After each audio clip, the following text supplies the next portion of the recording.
자, 이번 주는 여기 있는 대로 비틀림 토션에 대해서 강의를 할 예정인데, 지난 시간에 냈었던 일단 과제부터 좀 리뷰를 하도록 하겠습니다. 그래서 이때까지는 문제를 다 여기서 직접 풀어주면서 리뷰를 했었는데, 이번 주부터는 좀 진도에 대한 부분도 있고 하니 이 풀은 자료를 줄 테니 실제 풀어져 있는 걸 가지고 설명을 좀 하도록 하겠습니다.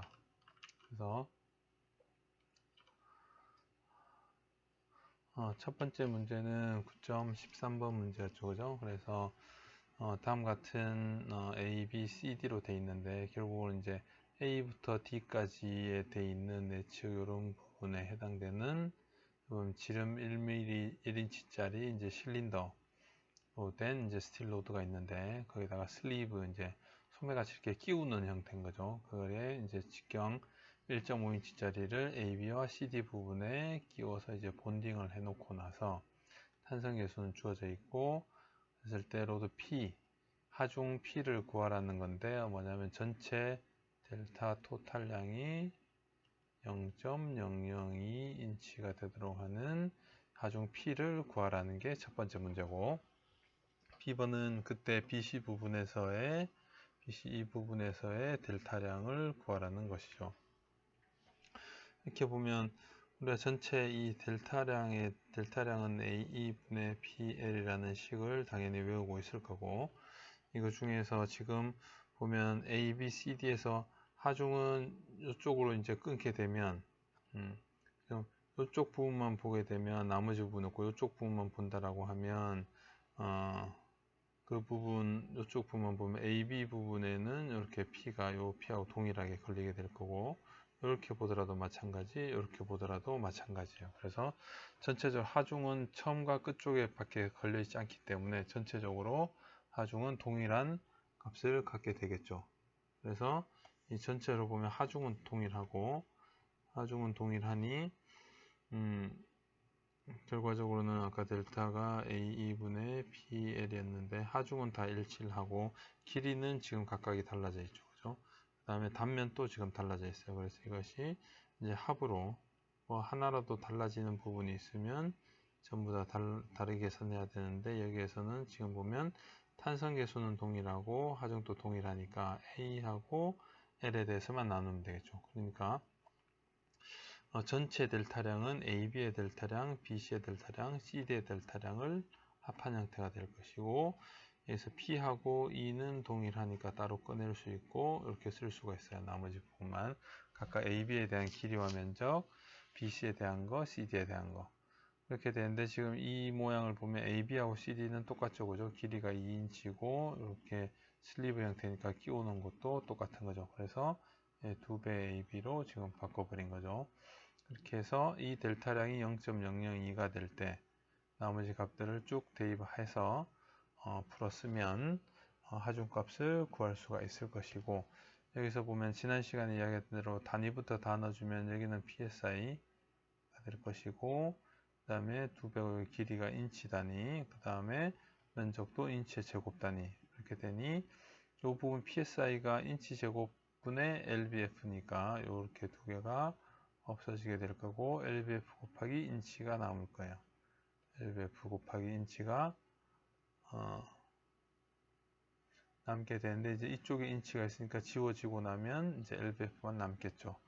이렇게 해서 나머지 그대로 요 인치까지 다 지우고 이제 0.00에다 곱해서 나머지 부분 다 넘겨서 나눠주면 되니까 이렇게 하중을 구할 수가 있고, 그렇게 되면 BC 부분에서의 길이는 요 델타 BC예요. 이게 지금 세 개를 이게 완전 다 분리를 시켜주면 되니까 완전히 다 분리를 시켜줘. 각각 이렇게 세 개가 따로 있으면 각각이 이렇게 떨어져 있다라고 생각을 하고, 이렇게 떨어져 있다고 생각을 하고 각각의 하중에 대해서 이렇게 델타량 이게 AB, BC, CD를 각각을 다 더해서 끝에 여기에 총 델타량이 만들어진다라고 생각을 하면 되는 거예요. 그래서 BC 부분만 가지고 오면 나머지 부분을 P를 여기서 구한 걸로 이렇게 대입을 하면 다음과 같이 구할 수가 있겠죠. 그래서 1번 문제는 13번 문제 어렵지 않을 거고요. 14번 같은 경우에는 지금 우리가 이 델타량은 조금 전에도 이야기했지만 이렇게 해서 가지고 있어요. A2분의 PL인데 무엇이 변할 거냐는 거죠. 그래서 여기서는 지금 이 축 방향으로 하중들이 걸려 있는데 하중이 여기도 하나 있고 여기도 하나가 있으니까 하중이 달라지겠죠. 그 다음에 길이도 0.4고 0.5니까 달라지겠죠. 단면적도 20이고 60이니까 달라지겠죠. 직경값이. 다만 재료는 E가 70GPa로 동일해요. 그러니까 얘만 동일한 거죠. 그래서 나머지 3개는 변하는 값이니까 3개가 변하는 부분마다 모두 다 분리를 해주면 되는 거예요.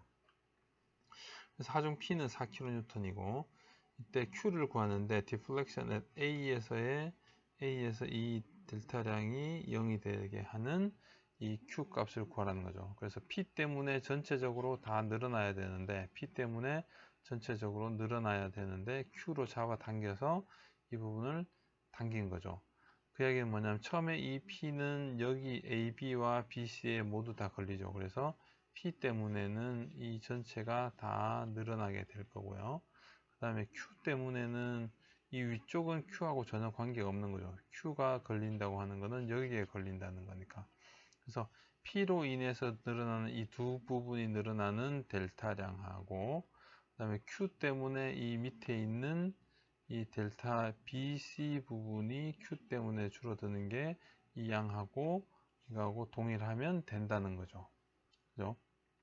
그래서 우리가 두 가지로 볼 수가 있어요. 그래서 첫 번째 방식은 이런 방식인데 뭐냐면 이제 P점 때문에 늘어나는 이 전체에서 구간을 나누지 않고 P점 때문에 P하중 때문에 늘어나는 델타량을 모두 다 구하는 거예요.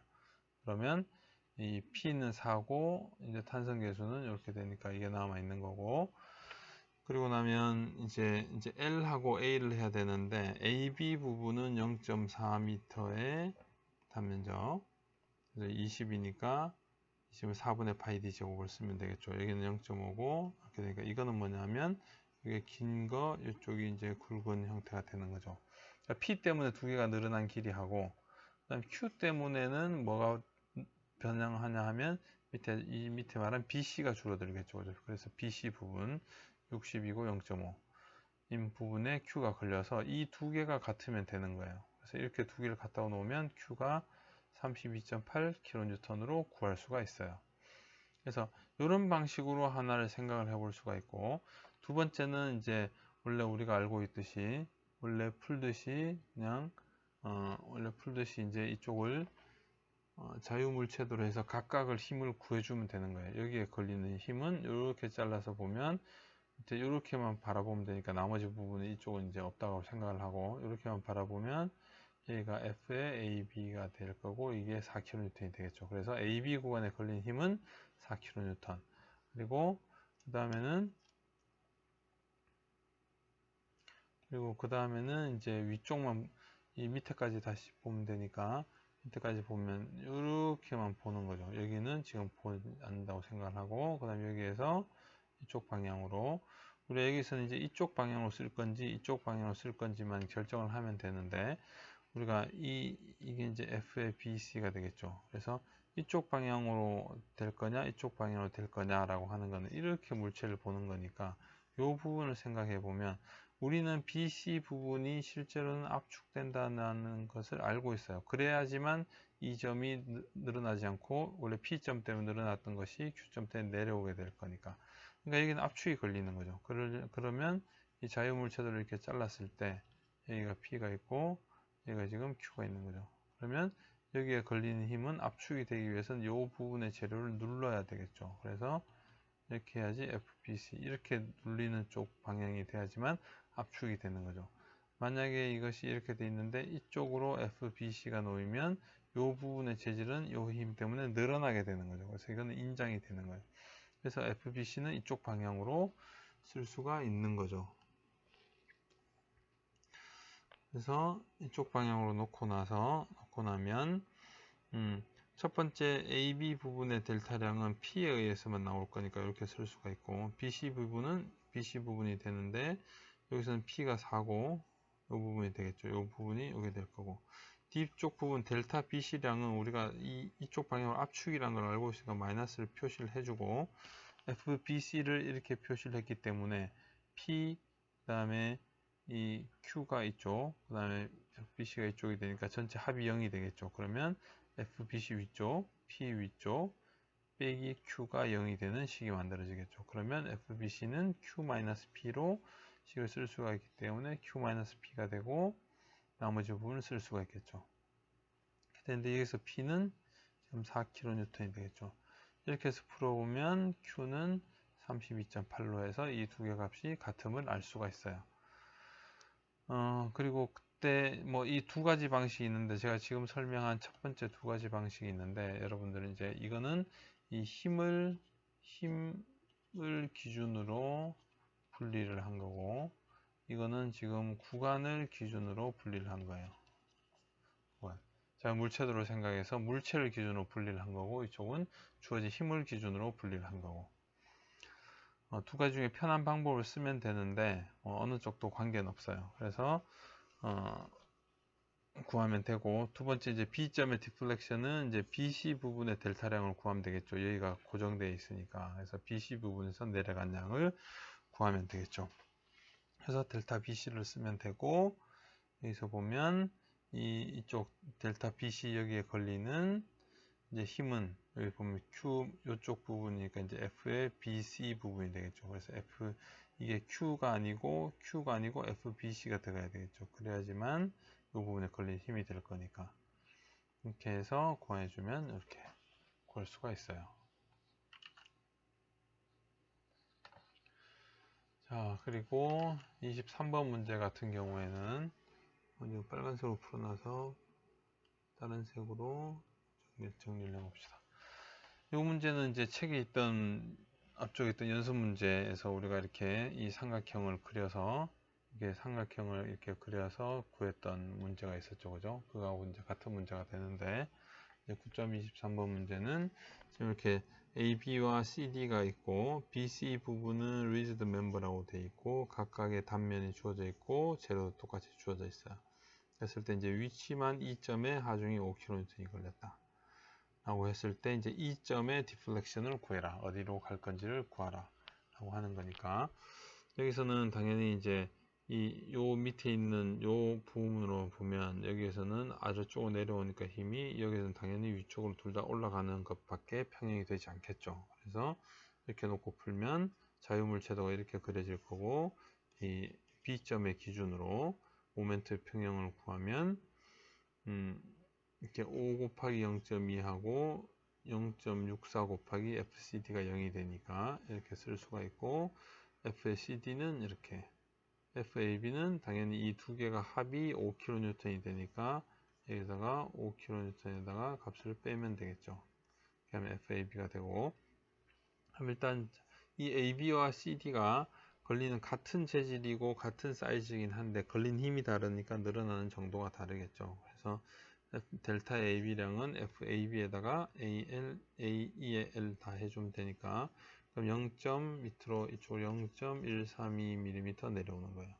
그 다음에 CD 쪽은 A분의 FL에서 똑같이 했으면 이제 0.06만큼 여기 내려오겠죠. 근데 지금 힘이 이쪽 편에 있으니까 여기에 힘이 더 많이 걸리고 이쪽이 더 적게 걸리니까 당연히 모양이 이런 형태가 되겠네요. 그죠?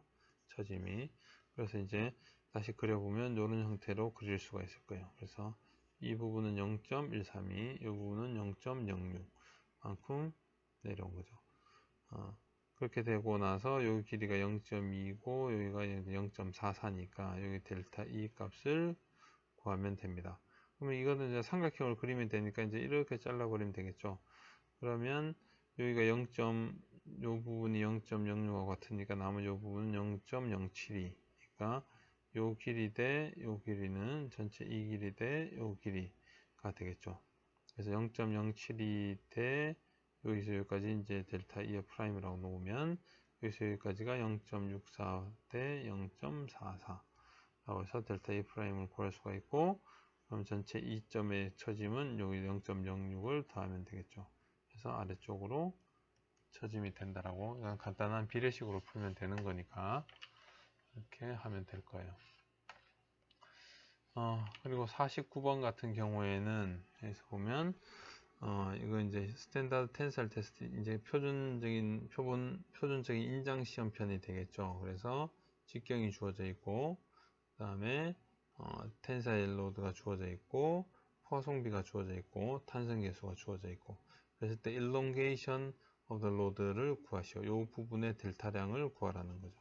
그럼 델타량은 당연히 A2분의 PL이니까 A분의 PL이니까 여기 주어졌으니까 A 주어져 있고 그죠?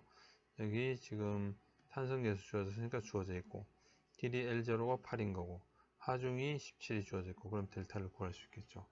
그래서 이렇게 하면 델타를 구할 수가 있을 것이고 두 번째는 change in diameter of load 이렇게 이쪽 편에서 바라보면 이 길이가 이쪽이 이제 Y라고 봅시다. 그러면 8분의 7인치였는데 다이아미터가 그래서 Y0가 8분의 7인치인 거고 지금 이쪽 방향의 변형률 입실론 X 여기서 우리가 포화송비가 주어져 있으면 당연히 이제 이쪽 방향을 구할 수가 있는 거예요. 그래서 입실론 X가 있으면 입실론 Y 값을 구할 수가 있을 거고 그러면 이제 입실론 Y는 포화송비에다 입실론 X를 곱해주는 거하고 같으니까 그래서 일단 입실론 X를 구하면 L분의 델타 위에서 구한 거니까 이렇게 구할 수가 있겠죠. 곱셈 여기다 넣어서 그러면 입실론 Y는 포화송비를 곱해주는 거에 마이너스 값이 될 것이고 이쪽 방향에 이제 델타량 이 델타 Y 값은 당연히 이 입실론 Y에다가 원래 Y0를 곱하면 되는 거죠.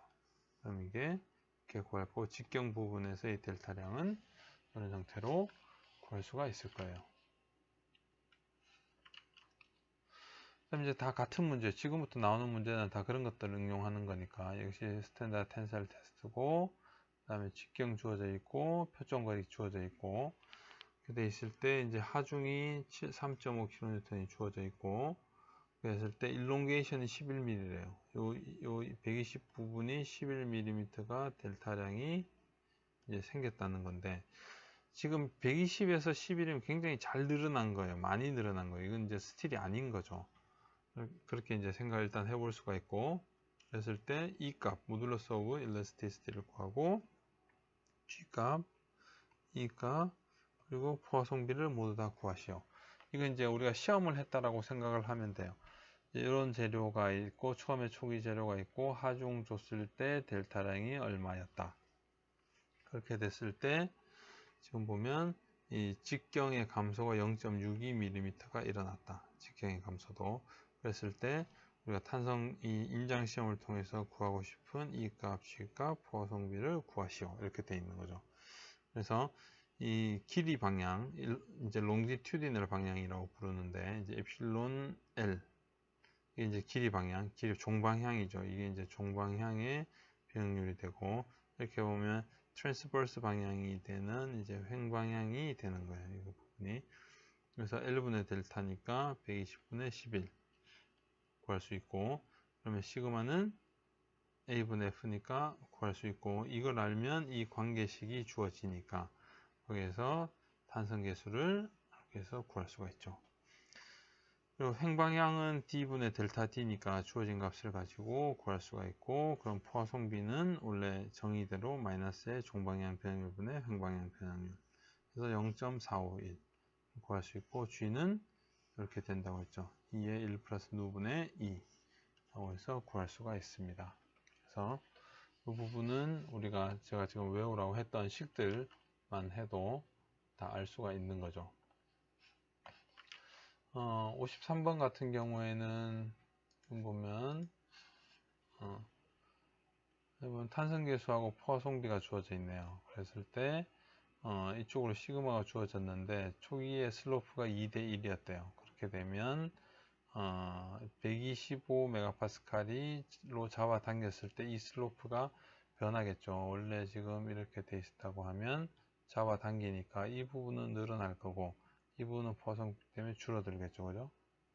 그렇게 되면 원래 2대 1이었는데 여기 대 이렇게 얼마로 바뀔 거냐 라고 하는 걸 물어본 거죠. 그래서 비율이니까 이거 세타를 구해도 되고 이 B를 구해도 되고요.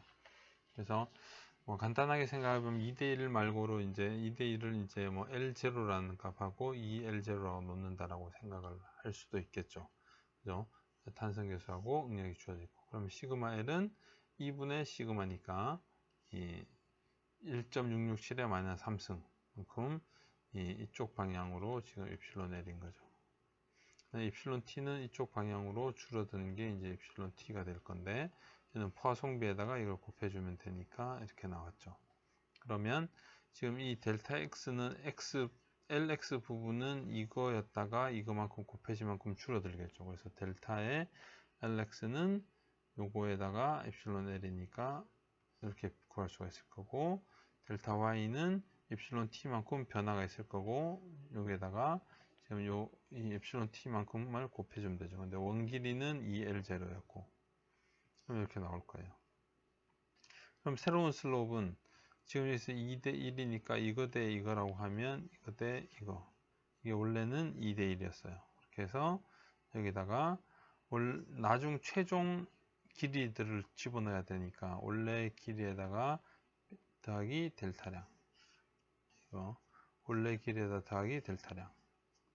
그래서 풀면 이렇게 나오고, 그래서 이거를 이렇게 뒤집어주면 1.99557 대 1 이 되는 거고, 이 뜻이 이제 이렇게 되어 있으니까 이걸 세타로 봐서 기울기를 정할 수도 있으니까 탄젠트 세타는 이거분의 이거 해서 이걸 뒤집어 주면 되겠죠.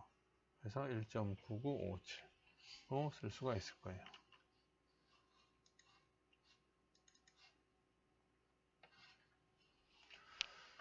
자, 54번 문제 같은 경우는 역시 이제 인장 10편인데 600파운드의 힘이 주어져 있고, 이제 테스트 쿠폰 이제 이런 10편들을 이야기하는 거예요. made from 이제 6분의 1 인치의 flat steel plate라고 하니까 이거는 이제 두께를 의미하는 거예요. 이 부분은.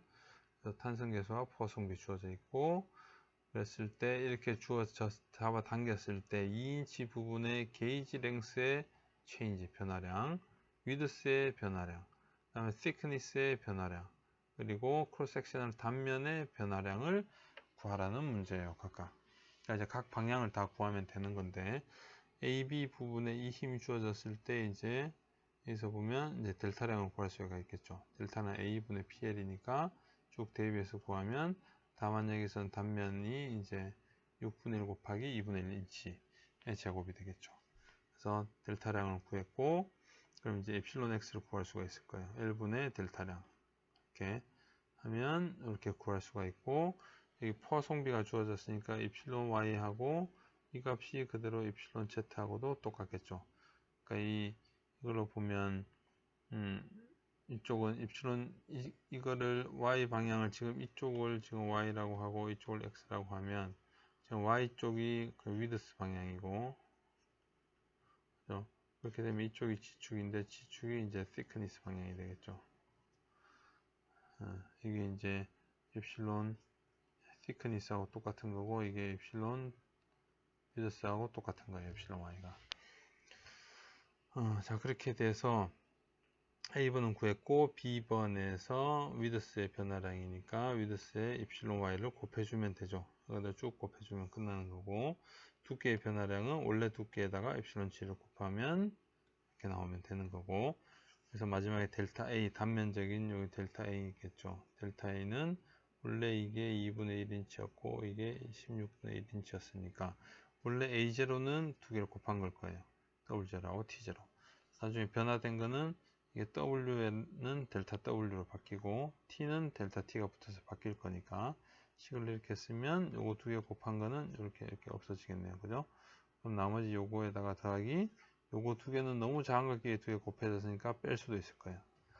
그래서 이렇게 놓고 나서 뭐 여기다가 이제 t를 나누고 여기에다가 이제 w를 나누면 여기 곱하기 w가 있고 곱하기 t가 생기니까 wt에다가 t분의 델타 t 엡실론 z w분의 델타 w 엡실론 y 라고 해서 값을 넣어서 구해도 되고, 아니면 이 자체로 바뀐 것을 그대로 계산을 해서, 그러니까 w는 원래 2분의 1인치였잖아요. 그죠? 2분의 1인치에다가 요거만큼을 뺀 거. 그게 그럼 WF가 될 거니까, 마지막이 될 거니까, 그런 식으로 직접 다 계산을 해줘도 됩니다. 9.61번 같은 경우 이제 전단 변형 문제가 되는데, 플라스틱 블락인데, 본디도 돼 있고, 240kN의 하중을 아래쪽으로 주고 있어요. 그래서 이 부분이 지금 변형을 하는 거겠죠. 이 부분이. 그래서 이쪽에서 바라보면 이렇게 돼 있던 부분이 지금 이렇게 변형을 하는 거죠.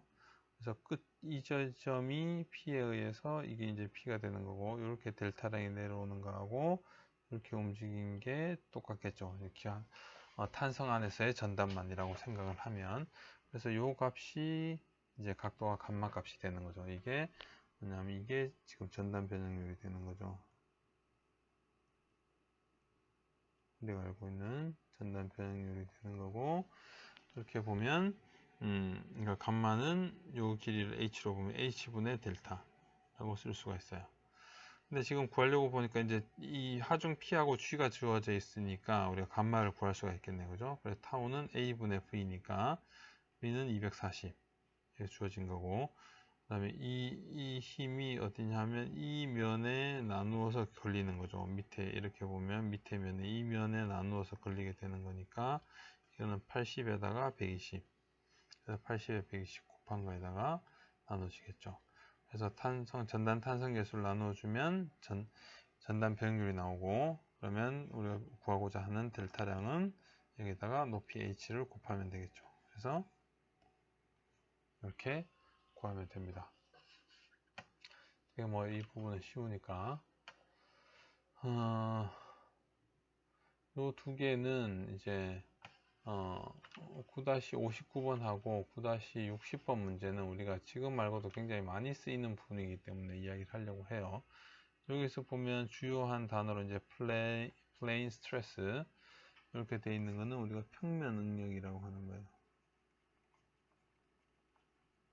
평면 응력이라고 하는 거고, 그 다음에 아까 전에 보면 요 뒤에 나와 있는 건 뭐냐면 플레인 스트레인이죠. 그러니까 이건 평면 변형률인 거예요. 그래서 그게 이제 여기서 보면 두 개로 보면 여기서는 이제 플레인 스트레스가 있고 플레인 이제 스트레인이 있는 거예요. 이거는 평면 응력 되고, 이거는 평면 변형률 상태라고 이야기를 하는 거예요. 상태라고 이야기하는데, 여기서 보면 이 many situation에서 많은 경우에 이제 이런 다음과 같이 노멀 스트레스 이쪽으로 주어지고 있는 스트레스 값은 없어요. 이제 표면에서 주어지는 값은 없어요. 그랬을 때 이제 이걸로 보면 시그마 Z가 0인 거죠. 그래서 이런 경우에 이제 얇은 판에 대하여서 많이 일어나게 되는데, 이 경우 우리가 플레인 스트레스라고 불러요. 그러니까 이제 평면 스트레스니까 이거는 시그마 Z가 0인 상태. 그럼 플레인 스트레인이 되면 얘는 입실론 Z가 0이 되는 상태라는 것을 알 수가 있겠죠. 그래서 이 플레인 스트레스 상태가 되면 이때 이 입실론 X하고 입실론 Y는 실험적으로 구하고, 그러고 나면 그때 응력 상태 시그마 X와 시그마 Y와 입실론 G를 구할 수가 있다라는 거예요. 그래서 이 경우 뭐냐, 플레인 스트레스는 되게 어떤 경우냐면 얇은 판, 그 다음에 압력 용기, 직접 이렇게 Z로 하중을 받지 않는 물체의 표면 등이에요. 어쨌든 물체의 표면도 이런 이 플레인 스트레스 상태라고 이야기를 할 수가 있어요. 그래서 이 경우는 굉장히 중요하게 많이 쓰이는 부분인데, 플레인 스트레스라고 하는 부분은 우리가 이렇게 되어 있는 물체가 있다라고 하면 물체에 실제 다른 쪽에 이렇게 힘들이 막 가해져 있어요. 이렇게 되고 힘이 P1에서부터 뭐 P2, P3가 이렇게 되어 있다 그러면, 우리가 만약 이 표면은 직접적으로 힘을 받고 있지 않기 때문에 이 표면만 떼서 생각해 보면 여기는 시그마 Z가 0이 되는 거죠.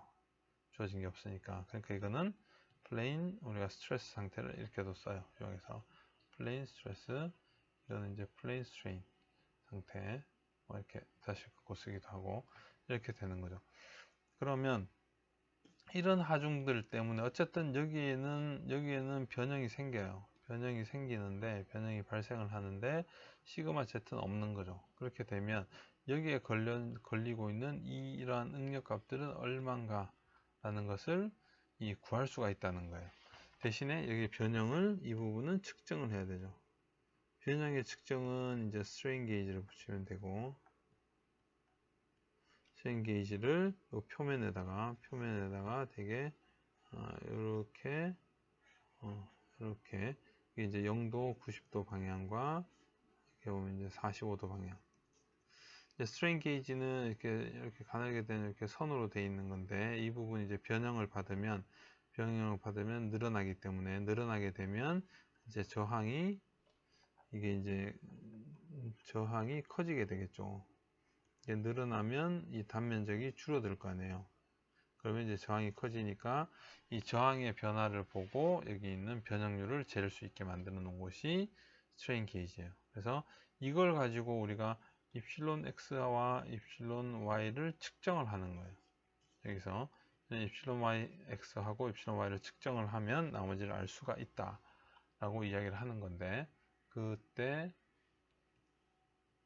이제 식이 그렇게 되면 식이 다음과 같이 정리된다는 것을 밝혀라 라고 이야기를 하는 거예요. 증명하려는 거예요. 그래서 이 경우 굉장히 흔하게 많이 쓰는 거죠. 표면에 내가 어떤 부위에 걸리는 응력을 구하고 싶으면 어떻게 하면 된다고요? 이 표면에다가 스트레인 게이지를 붙여서 변형률을 재면 돼요. 그러면 변형률을 재면 입실론 x하고 입실론 y를 알면 입실론 z도 알 수 있고 시그마 x하고 시그마 y를 구할 수가 있다는 거예요.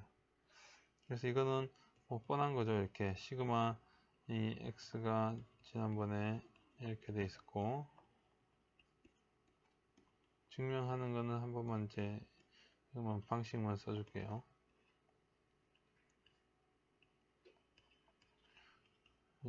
시그마 y에 2가 되고 마이너스 2에 시그마 y에 2가 될 거고, 엡실론 z는 마이너스 2에 시그마 x에 2가 되고,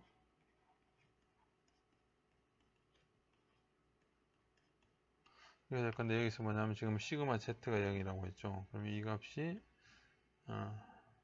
여기 잘못 썼네요. 그죠? 밑에 시그마 지금 여기 보면 지금 시그마 x만 들어가야 되는데 y로 썼으니까 잘못 쓴 거죠. 그죠? 시그마 x고 시그마 x고 이렇게 돼야죠. 요 노고 때문에 주어진 것들이니까 y고, 여기도 잘못 썼네요. 다 y. 그죠? y 때문에 줄어든 양, 여기도 z 때문에 줄어든 양. 막 쓰다가 지금 잘못 썼네. 그죠? 이건 아니고 이게 맞네요. 원래대로. 다시 여러분들 또 안 헷갈리게 잘 씁시다. 각각 이게 맞췄으면 되니까. 시그마 x 때문에 내려온 거, 시그마 x 때문에 내려온 거, 얘도 시그마 y 때문에 바뀐 거, 이 시그마 y 때문에 포화성비만큼 변한 거, 이 시그마 z 때문에 여기도 포화성비가 그래서 변한 거, 이 값이 되는 거죠. 그래서 지금 시그마 z 값이 다 0이 되는 거죠. 이게 다 0이 되니까 남은 부분이 식이 이렇게 남아 있는 거죠. 그렇게 되니 여기서 지금 입실론 x와 입실론 y에서 이 시그마 x와 시그마 y를 구하면 되는 거예요. 그래서 여기에다가 포화성비를 곱하면 여기 이 포화성비 앞에 붙을 거고, 이렇게 해서 두 개 더해주면 없어지겠죠.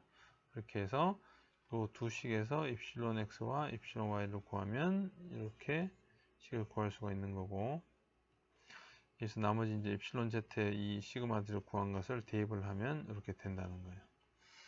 그래서 우리가 표면에서 응력은 측정을 할 수 없어도 변형률은 측정을 할 수가 있기 때문에 변형률을 측정하고 나서 그 부분의 응력을 구할 수가 있다라는 이야기를 하는 거예요. 그래서 여기서는 다시 이야기하지만 우리가 변형률은 측정이 가능해요. 변형률은 측정이 가능하다. 측정이 가능하고 응력은 이대로는 측정이 안 돼요. 그래서 여기서부터 이렇게 해서 바꿔주는 게 뭐냐면 우리가 이제 훅스로우를 가지고 이용을 하면 할 수 있는데, 특히 이런 부분에서 이제 플레인 스트레스 문제를 여기서 다루게 된 거고, 뒤에 거는 이제 같이 보면 이제 플레인 스트레인 문제예요. 플레인 스트레인 문제. 플레인 스트레인은 역시 epsilon z가 0인 경우, 이럴 때는 굉장히, 지금 여기도 보이지만 이 XY인데 이쪽 G축 방향, 이쪽 G축 쪽을 생각을 해보면 여기는 시그마 Z는 있는데 이 길이가 변하지 않도록 다 고정을 해 놓은 거예요. 이 길이가 이게 고정이 된 거예요. 이게 고정이 되면 epsilon Z가 0이 되겠죠. 그래서 이제 고정이 되거나 또는 아주 크거나, 이게 아주 크면 그 정도에 대한 변화는 거의 볼 수가 없겠죠. 그죠? 그래서 굉장히 두꺼운 판, 그래서 우리가 재료학에서 지금 풀고 있는 2차원 평면으로 보이는 2D로 보는 문제들은 되게 뒤쪽으로 이렇게 길게 두껍게 있다고 생각을 하는 거예요. 그래서 이 뒤쪽 부분에서는 너무 이게 값이 크니까, 무한대가 될 정도로 크니까 다른 거에 비해서, 그렇게 보면 이제 epsilon z가 0이 되는 그런 케이스라는 거죠. 그래서 이런 경우를 플레인 스트레인 문제가 되는 거예요. 그래서 우리가 책에서 풀고 있는 2D 문제들은 다 플레인 스트레인 문제라고 생각을 하면 돼요. 그래서 이 경우는 똑같이 아까 전에 보면 이렇게 epsilon x고 epsilon y generalize 훅스로 해서 보면 이렇게 돼 있는데, 지금 여기서 주어진 거는 여기 보면 시그마 x에 2가 있고, 이번엔 틀리지 않도록 이렇게 되는데 이 값이 0이 되는 거죠. 그죠? 그래서 이 값이 0이 되고, 그렇게 보면 여기서 보면 이제 시그마, 요 식에서 시그마 z를 구할 수가 있는 거예요. 시그마, 요 식에서 이제 시그마 z를 구할 수가 있는데, 이거는 이것들이 다 없어지고 나니까 넘어가면 누에 시그마 x 더하기 시그마 y가 되겠죠. 그래서 이 식이 요 식이 되겠네요. 그죠? 나머지 부분들은 여기에서 보면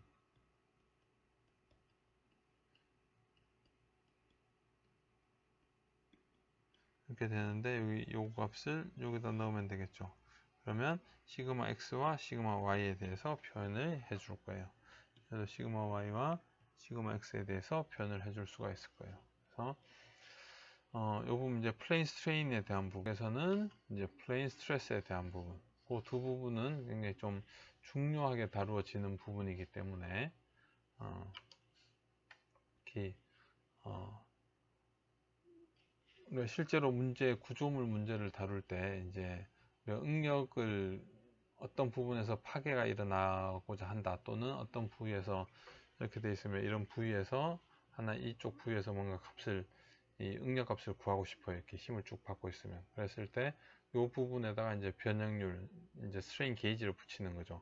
그래서 이쪽 방향, 이쪽 방향 수직으로 이렇게 두 개 하고, 그다음부터 이제 45도를 이렇게 같이 붙여요. 그래서 요 세 개 값을 가지고 이제 이런 것들을 이제 스트레인 로젯이라고 부르는데, 그걸 이제 환산을 할 수가 있어요. 이렇게 해서 epsilon x하고 epsilon y를 구하고 나면, 이 부분에서 내가 직접적으로 이렇게 힘을 주지 않았고 다른 쪽에서 힘을 받아서 변형이 된 거기 때문에 이 부분 이제 플레인 스트레스 상태라고 이야기를 할 수가 있어요. 그래서 그 부분에서의 이 값들을, 응력 값을 환산해서 구해낼 수가 있어요. 그래서 그런 부분이기 때문에 이 부분이 굉장히 좀 중요한 부분이어서 여기서 조금 더 추가적으로 설명을 했어요. 그리고 이제 10장 비틀림에 대해서 이야기를 해보도록 할게요. 10장 비틀림 전에 우리가 정리만 한 번만 하고 갑시다. 지난 시간에 했던 건데, 지금 우리가 다 배우게 되는 거는 뭐냐 하면, 우리가 실제로 다 배우게 되는 건 뭐냐 하면, 이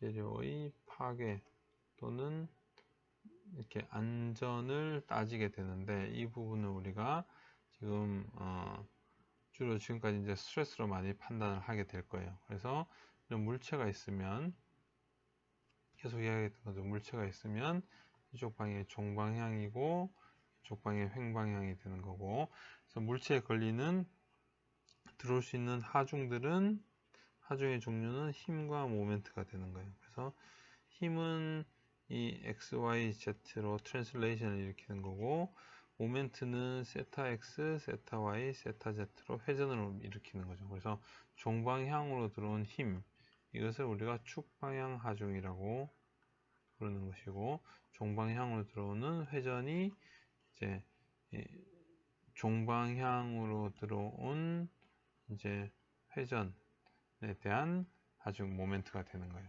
그리고 이제 횡방향으로 들어온 힘, 이것이 우리가 전단이라고 부르는 것이고, 횡방향으로 들어온 회전은 모멘트라고 부르는 거예요. 이거는 이제 횡방향으로 들어온 회전인 거죠. 그래서 지금 우리가 지금까지 배운 것이 뭐냐면 요거 하나를 배운 거예요. 그래서 하중의 종류로 보면 이제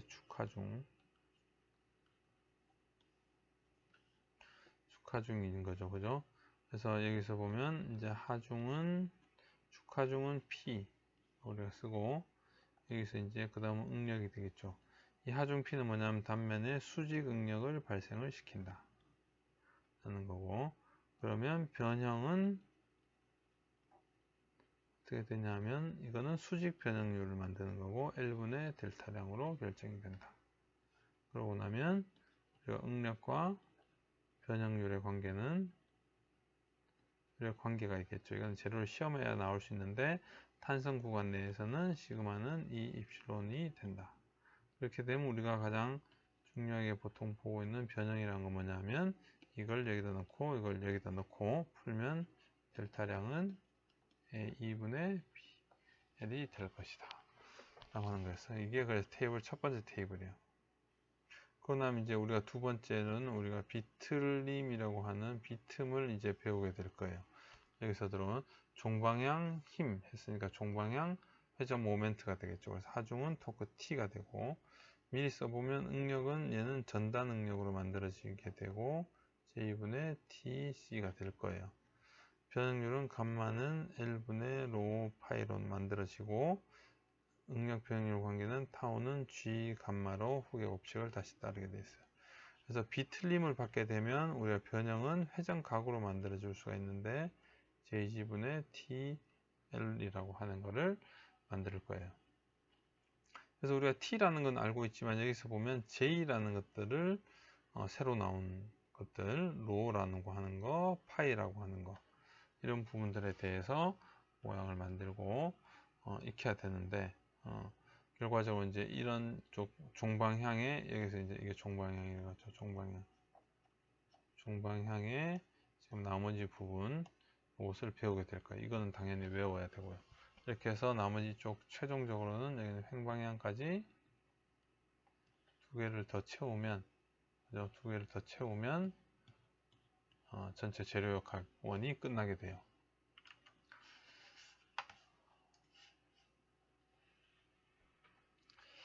자, 비틀림이라고 하는 거는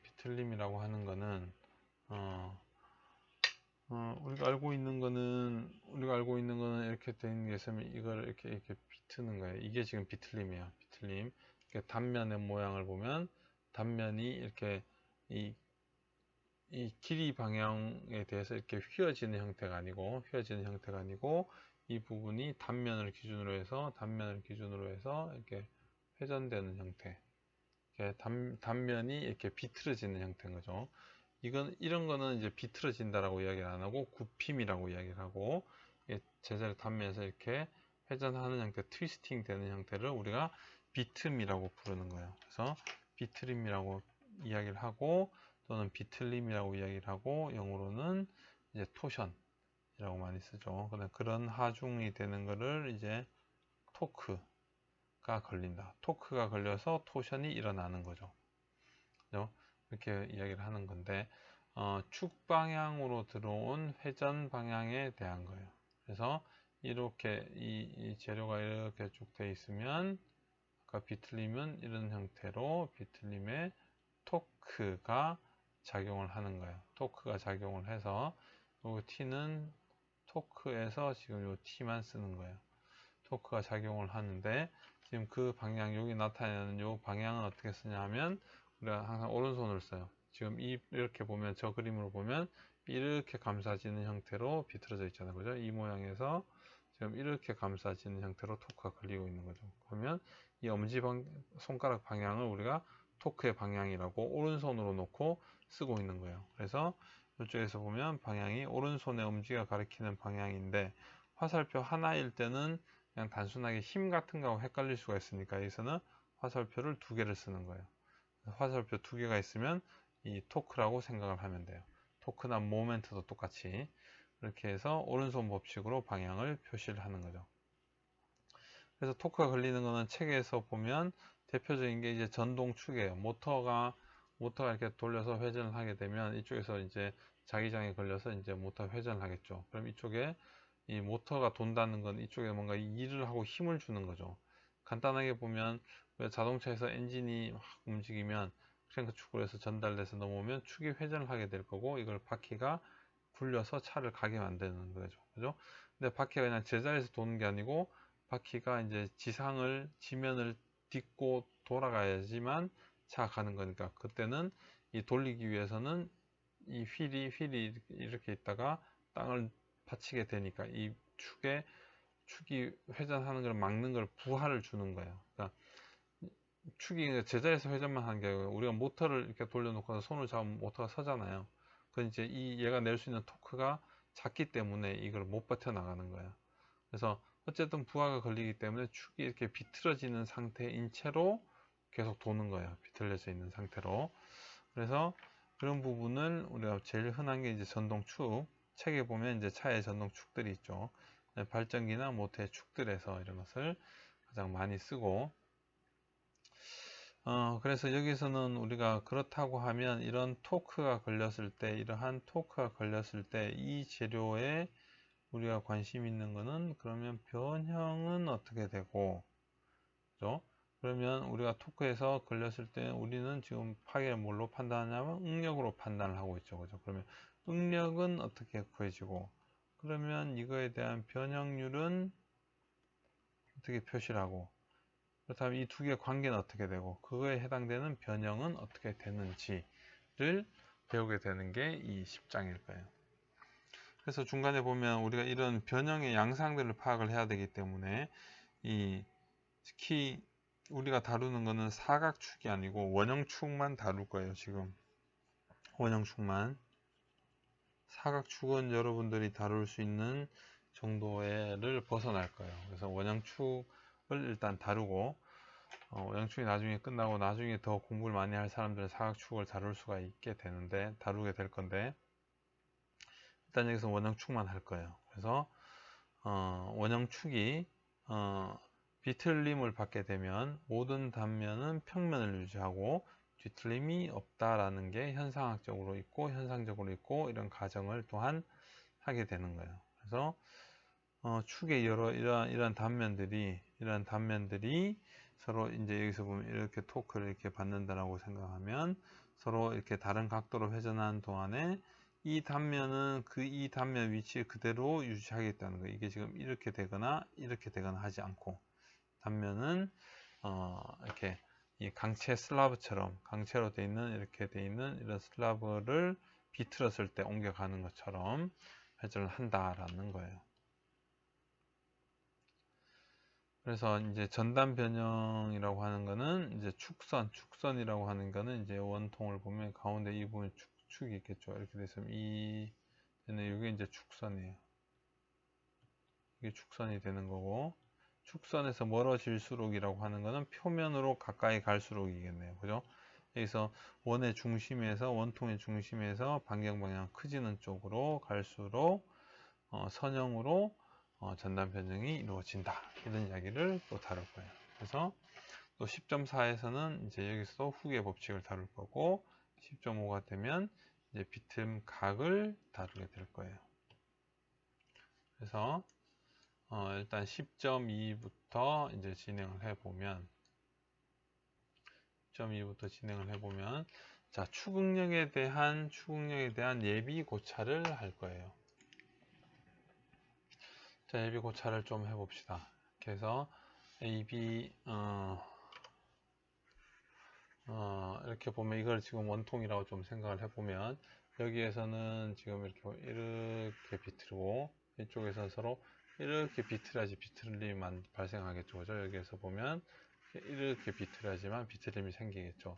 그렇게 되면 여기서 있는 이 긴 축에서 이쪽 여기가 이제 단면이라고 생각을 해보면 이쪽 이렇게 됐으니까 이쪽은 이쪽으로 비틀림이 생길 거고 이렇게 비틀게 될 거고 여기는 이제 나머지 이쪽은 이렇게 비틀림이 될 동안에 여기는 지금 이렇게 잡아서 이런 식으로 변형이 일어나야 되겠죠. 이 표면, 이 단면에서 보면 단면의 힘들을 보면 이게 지금 이렇게 해야지 비틀림이 일어난다는 거죠. 그래서 보면 여기서는 이쪽 방향의 비틀림을 일어나겠네요.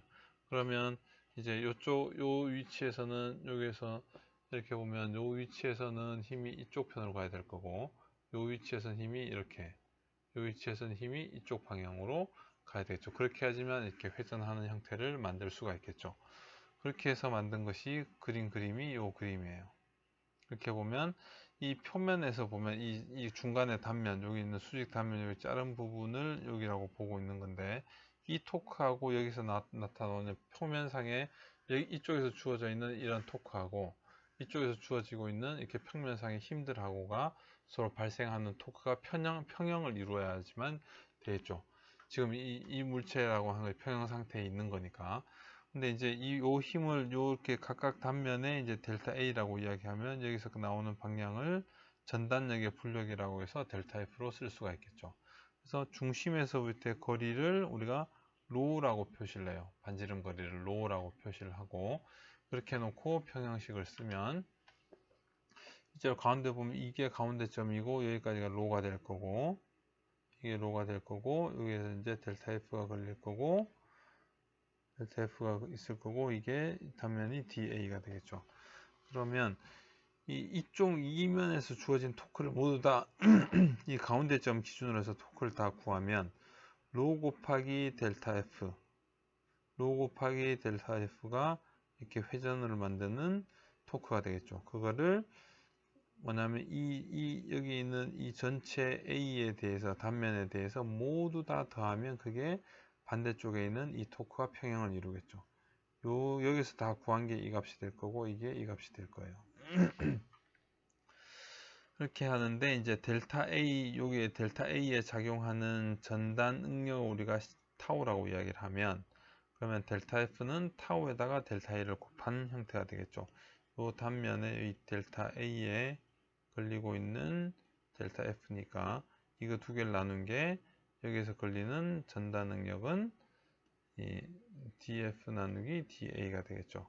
그러다 보니까 dF는 타우의 델타 A라고 쓸 수가 있을 거고 그래서 이 값을 여기다 넣어주면 타우 da가 이 t가 될 거예요. 근데 이거는 뭐냐 하면 여기서 뭐냐면 우리가 구하고 싶은 건 타우예요. 타우가 구해져요. 그 이야기 뭐냐 토크가 주어졌을 때 우리가 이 전단 능력이 어떻게 되는지를 구하고 싶은 거예요. 이거 했을 때 이 값이 어떻게 되는지 구하고 싶은데 이게 지금 적분이 돼 있잖아요. 그러면 적분식 밖으로 끄집어내야 될 건데 그걸 지금 모르는 거예요. 그럼 타우가 뭐에 대한 함수인지 관이름 뭐 로에 대한 함수인 건지 뭐 어디 다른 각에 대한 함수인 건지 뭐 단면에 대한 함수인 건지 알 수가 없는 거예요 지금은. 그래서 이거는 이 식은 지금 단면에서 전단 응력이 만족되어야 하는 조건만 있지 전 응력에 대한 분포 같은 것은 지금 현재는 알 수 없는 상황이라는 거죠. 그래서 우리가 이것을 구하는 것이 우선인데 그러기 위해서는 우리가 문제는 이 타우가 과연 어떻게 생긴 것인지 어떻게 만들어진 건지 또는 뭐 모양은 어떻게 되는 건지 이런 걸 알아야지만 이 식을 구할 수가 있는 거예요. 근데 이걸 하기 위해서는 이 변형의 형태를 좀 봐야 돼요. 전체적으로. 그래서 우리가 지금 이런 모양이라고 하면 아까 전에 이야기했지만 이렇게 지금 토크가 걸린다고 생각을 하면 이 면에서 이 부분만 이렇게 잘라냈다고 하면 이쪽 부분으로 이렇게 전단 능력이 발생을 하겠죠. 이렇게 전단 능력이 발생을 할 거예요. 근데 전단 능력은 우리가 하나만 저희가 했지만 전단 능력은 하나만 존재하지 않는다고 했죠. 그죠? 전단 능력은 이렇게 모양이 이렇게 있으면 전단 능력이 이렇게 있으면 이쪽 방향으로 전단 능력이 작용을 하면 여기도 전단 능력이 작용을 하고 이쪽과 이쪽이 서로 반대로 회전을 만든 형태로 것은 반대로 작용을 한다 그랬죠. 그래서 이쪽에 전달 능력이 존재하면 이쪽도 당연히 존재를 해야 돼요. 그래야지만 평형식이 이루어진다고 했잖아요. 그죠? 그래서 그것을 보면 여기 이쪽 방향에 타우가 있으면 이 타우도 있다는 거예요. 당연히 같이 존재를 해야지만 되니까 당연히. 그래서 지금 이쪽 타우는 뭐냐면 이런 걸 의미하는 거예요. 지금 이 축에서 보면 이것을 축에 있는 단면을 이렇게 돼 있는 단면을 회전시키는 전달 능력이 되는 건데, 지금 이쪽 타우는 뭐냐면 이렇게 돼 있는 이 두 개 단면 사이를 이렇게 움직이게 하려고 하는 타우가 된다는 거예요. 결과적으로 이렇게 표면이 있으면 이렇게 이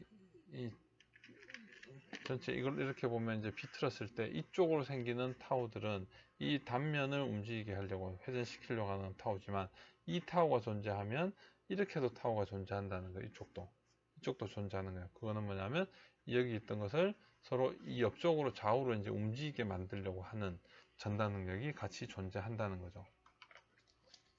그래서 지금 밑에 보면 이 축선의 수직인 평면 내에서의 전단 변형을 만드는 거예요. 그래서 여기 안에 있던 게 이렇게 요 위로 이렇게 올라가게 만드는 전단 변형이에요. 근데 이쪽 전단 변형은 뭐냐면 이렇게 요 같은 위치에 있던 것이 전 토크에 이렇게 작용을 하면 이렇게 서로 양쪽으로 이렇게 움직이게 만드는 서로 이렇게 가운데서 서로 떨어지게 만드는 전단 능력이라고 하는 거예요. 물론 이거는 우리가 책에 있는 것 같이 이렇게 이 슬라브 형태를 조립된 형태로 해보면 잘 나타나지만 실제로 물체에서는 그러진 않아요. 이런 경향이 있을 뿐이지 실제로 이렇게 움직이는 건 아니에요. 이런 모양만 있는 거지. 이것이 이제 실제 큰 변형이 일어나거나 이런 이 서로 사이에 이 결속력들이 부족할 경우에는 그렇게 생기지만, 여기에서는 보통은 이렇게 모양적으로 나오진 않아요. 10.3으로 가서 이제 원형축의 변형 상태를 좀 다뤄봅시다. 원형축의 변형 상태를 보면 지금 전체 이쪽 편이 지금 잡혀 있고 이쪽 부분에서 이렇게 이 토크를 준다라고 하면 원래 이 옆면에서 A부터 B까지 있던 선이 있었다고 하면, 선이 원래부터 우리가 여기서부터 이렇게 쭉 꺼줬다라고 하면 토크 때문에 A점은 A'점으로 옮겨갈 거예요. 위로 비틀어졌으니까, 이쪽 단면이 돌아갔으니까. 그렇게 되면 요 홀을 따라서 이렇게 움직이게 될 거고, 그러면 이쪽 중심에서부터의 각도를 파이라고 우리가 쓰면서 얘를 비틈 각이라고 이야기를 할 수가 있을 거예요. 그래서 이쪽은 L이 되고. 근데 이제 이런 현상들을 좀 관찰을 해봤더니, 이런 형태를 해봤더니 이 파이 비틈각이라고 하는 파이는 토크에 비례해요. 토크가 커지면 커질수록 같은 크기만큼 각도가 더 생기다는 거죠. 즉 토크가 2배가 되면 각이 2배가 된다는 거예요. 그리고 이 또는 비트림 각은 길이에 비례를 한다는 거예요. 이 길이에. 그래서 이 길이가 절반일 때 돌아가는 이 각도하고, 이렇게 보면 각도하고, 여기서 이제 길이가 2배일 때 나오는 각도하고, 이 두 각은 2배가 나더라는 거예요. 그래서 결과적으로 동일 재료, 동일 단면 내에서는 길이가 2배가 되면 각이 2배, 토크가 2배가 되면 각이 2배. 결국 뭐냐면 파이는 T하고 L에 대해서 비례를 한다는 것을 알 수가 있었다는 거죠. 그래서 이건 현상이니까 이런 관계는 우리가 알 수가 있고, 그리고 조금 전에 이야기했듯이 원형축이 비틀림을 받으면 모든 단면은 평면을 유지하고 뒤틀어지지 않는다. 그래서 이런 단면들이 일자로 그대로 다 유지를 하고 있다라는 것, 원형에서는. 근데 이제 이게 사각 단면이 되면 그렇지 않아요. 이렇게 중간중간 뒤틀림들 와핑이라고 그러는데, 와핑이 생기고 평면상에 있지 않아요. 원형축일 때만 그런 상태가 되는 거예요. 그래서 이렇게 되는 거는 이제 두 가지를 볼 수가 있는데, 책에 이제 이런 경우를 봅시다. 이제 이게 왜 제자리에만 서 있냐라고 하는 것이, 자, 이렇게 요 단면 위에 있는 D점을 봤을 때, D점이 있다라고 합시다. 이 전체 요쪽 부분, 여기쯤에 이제 D가 있다라고 생각하고, 요쪽 부분만 이렇게 가지고 왔다라고 생각을 해봅시다. 그래서 지금 이 토크의 방향이 이쪽 방향 안쪽으로 가고, 이쪽 방향이 토크가 주어져 있다라고 합시다. 근데 이 D점이 제자리 아니고 만약에 이 화살표의 반대 방향 쪽으로 이렇게 옮겨 온다라고 합시다. 그러면 그게 뭐냐면 자 이렇게 돼 있을 때 여기에 우리가 이렇게 D점이 있다라고 하면 여기 이렇게 D점이 있다라고 하면 이렇게 내가 이쪽 기준으로 두고 지금 이렇게 비틀고 있는 거죠. 비틀고 있을 때 이 점이 이쪽 편으로 옮겨진다라고 생각을 해 봅시다. 그러면 화살표 이렇게 이쪽 방향으로 봤을 때 이 점이 화살표의 반대 방향으로 옮겨진다라고 생각을 합시다.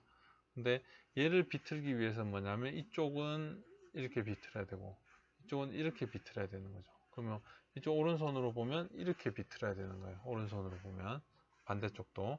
그래서 화살표가 지금 여기에 주어져 있듯이 같은 서로 마주보는 쪽이 돼야지만 토크가 이렇게 비틀어지는 거예요. 여기서는 이렇게, 이쪽에서 보면 이렇게. 그래서 안쪽으로 들어가게, 양쪽 다. 그래서 지금 이쪽으로 봐서 이렇게 비틀어졌을 때 이게 온다라고 생각을 하면 내가 이쪽 편에서 본다라고 생각을 해보면 이렇게 둘렀으니까 이 점이 다시 이쪽으로 와야 되겠죠. 근데 지금 이쪽 편에서 봤을 때는 이쪽으로 가야 되고 이쪽 편에서 봤을 때는 이게 이쪽으로 와야 된다는 이야기죠. 근데 그럴 수는 없으니까 그 얘기가 뭐냐면 제자리에 그대로 위치를 할 수밖에 없다는 거예요. 그래서 D가 이쪽 편에서 봤을 때 D가 D'점이 된다고 생각을 하면 이쪽 반대쪽에서 바라봤을 때는 이 점이 이쪽으로 와야 된다는 거죠. 그래서 그럴 수가 없기 때문에 이거는 지금 원래 D점은 D점 단면에 유지해야 된다라는 것을 알 수가 있어요. 그리고 또 하나를 생각해 보면 단면에 지금 그냥 이 결론은 뭐냐 하면 우리가 이렇게 돼 있던 거에서 단면을 우리가 이렇게 잘라놨다고 생각했을 때 토크를 이렇게 주면 이게 이런 형태들이 만들어지지 않는다는 거예요. 이런 형태는 안 되고 제자리에 단면이 그대로 유지하고 있을 수밖에 없다라는 이야기를 한 거예요. 지금 이야기는. 그리고 이 두 번째 또 다르게 생각을 해보면 자 그럼 이 단면 내에서 우리가 원을 이렇게 동심원을 그려봅시다. 한 단면 내에서 이 단면 내라고 생각을 할게요. 그렇게 했을 때 내가 이쪽 방향의 토크를 주면 단면이 이렇게 원래 직선인 부분이 직선이 아니고 이런 형태의 모양을 띌 거라고 생각을 해봅시다. 이런 형태. 직선이 직선으로 가는 게 아니고 약간 휘어지는 정도에 따라서 이쪽이 많이 줬으니까 이렇게 많이 휘겠지 라고 생각을 한다라고 볼 수도 있는 거죠. 근데 지금 이 뒤쪽 편에서 바라봤을 때는 이런 모양이 되고 이쪽이 토크가 되니까 이쪽 편에서 바라봤을 때는 이런 모양이 돼야 될 거예요. 근데 지금 이쪽 편에서 바라보면 이런 모양이 돼야 되고 이쪽 편에서 바라보면 이런 모양이 돼야 되니까 서로 이렇게 엇갈리는 거죠. 그러니까 두 개 다 있을 수가 없는 거예요. 이렇게는. 그 이야기는 반대로 이야기하면 토크를 줬을 때는 단면이 직선은 직선으로만 유지가 돼야 된다. 이렇게 된 직선은 이런 식으로만 변형을 해야 되지 이런 곡선을 띄어서는 안 된다라는 거죠. 그래서 직선을 유지하고 단면이 뒤틀어지지 않고 제자리의 평면을 유지를 해야 된다라는 부분이 우리가 현상적으로 볼 수 있는 부분이 되는 거예요. 자, 그래서 이제 이렇게 된다라고 하는 건데, 그래서 이 앞에 나와 있는 이 내용하고 이 내용을 같이 결합을 한다라고 생각을 하면 그래서 보면 이 두 개를 결합했다고 생각하면 동일 축상의 위치에서 지금 이런 원형들을 다 그대로 유지를 하고 그 다음에 단면은 이렇게 일자로만 있는 거죠. 그래서 자, 요 길이가 다 일정하다고 생각을 하면 여기에 걸린 토크하고 여기에 걸린 토크에서 요 단면에 여기에 걸리는 토크도 t로 똑같고 여기에 걸리는 토크도 자유물체로 빼면 토크 t로 똑같죠. 여기에서 여기까지도 똑같죠. 그러니까 지금 각각 잘라놓은 모든 부분에 다 토크 t가 다 동일하게 걸리는 거예요. 그러면 우리가 이 단면 이렇게만 잘라서 온 부분이라고 생각하는 데다가 이렇게 토크가 걸렸다라고 보면 이 단면은 지금 같은 이 위치를 그대로 유지하겠죠. 이 길이가 똑같은 거죠. 원래 초기 길이하고 똑같고 그 다음에 이 단면이 이렇게 돼 있던 게 약간 이렇게 직선으로 이만큼씩 돌아간다는 거죠. 회전 각을 가지는 거죠. 이렇게 보면 요게 회전하고 그 다음 이 끝에 회전한 이 면 시작으로부터 얘가 회전하고 요 이쪽 면이 회전한 거에서 그러니까 여기서 보면 첫 번째 여기서 요만큼 회전한다고 생각하면 두 번째는 똑같이 이렇게 회전하는데 이건 뭐냐면 여기서 시작해서 요만큼 더 회전을 하는 거죠. 여기서 보면 얘는 세 번째 거니까 여기서부터 시작해서 요만큼 더 회전하게 될 거고 그것이 하나씩 이렇게 쭉 겹쳐 간다는 거예요. 그렇게 보면 옆쪽에 라인이 있던 거는 라인이 있던 게 뭐냐면 이런 모양이 라인이 될 거고 회전을 할 거니까 그러면 두 번째 거는 똑같이 여기에서 이렇게 회전할 건데 그게 여기에서 시작해서 이렇게 회전할 거고 세 번째도 여기서부터 시작해서 이렇게 회전 네 번째도 이렇게 회전 다섯 번째도 이렇게 회전 그 뒤에도 이렇게 회전될 거라는 거예요. 그래서 이 직선으로 쭉 유지가 될 거라는 거죠. 모양이. 그래서 이렇게 돼 있던 직선이 이런 직선으로 바뀔 거라는 거예요. 단면을 이렇게 쭉 보면 단면이 그렇게 보면 이렇게 생긴 직선이 이렇게 옮겨가는 델타량만큼 모양이 만들어지겠죠. 그러면 이거를 이 모양에서는 감마라고 보여지는 거죠. 이렇게 돼 있는 힘 때문에 이 지점이 델타량만큼 올라가는데 원래 길이가 L이에요. 그래서 이런 각도가 생겼어요. 그래서 전단이라고 우리가 판단을 해볼 수가 있는 거예요. 자, 그래서 이제 식을 서서히 유도를 해 봅시다. 그래서 그림 10.13번 그림이 되는데 자 이렇게 전체 최외곽 반경까지가 단면에서 최외곽 반경까지를 C라고 합시다. 이렇게 중간의 위치 그러니까 로의 최대값이 C가 되는 거예요. 단면이 이렇게 있으면 가장 반지름 큰 대값이 C 값으로 보는 거예요. 이렇게 되면 이 중에서 요만큼 부분을 잘라 가지고 반지름이 로인 부분의 실린더를 떼서 생각을 해보면 길이가 L이고 원래 라인이 이렇게 됐던 라인이 이 지점이 요만큼 회전해서 돌아가겠죠. 센터가 되면 돌지 않을 거고 더 커지면 같은 각내에서 이 길이만 달라지겠죠. 그렇게 되면 여기에서는 모양이 이렇게 직선으로 유지한다고 했죠. 아까 여기 위에 설명에서. 그러면 이쪽 부분은 원래 이렇게 돼 있던 네모였는데 지금 이것이 이렇게 된다라고 하면 이런 형태의 변형이 일어나는 거죠. 이런 형태. 그 얘기 뭐냐면 이렇게 사각형이 있던 것이 이런 모양으로 변형이 일어나는 거다. 그래서 이것은 우리가 알고 있는 것은 전단 변형이 되는 거죠. 그래서 이 사이의 각을 감마라고 이야기하면 감마는 L분의 요 길이 L분의 A와 A' 사이의 요 호의 길이 이게 호의 길이죠.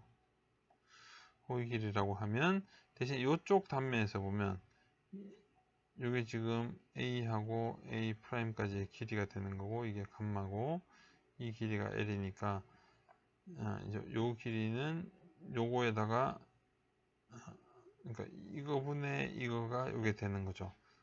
호의 길이로 봐도 되고 근데 이쪽 부분은 지금 어떻게 되어 있냐면 이게 A고 이게 A'이고 이렇게 돼서 이게 파인 거죠.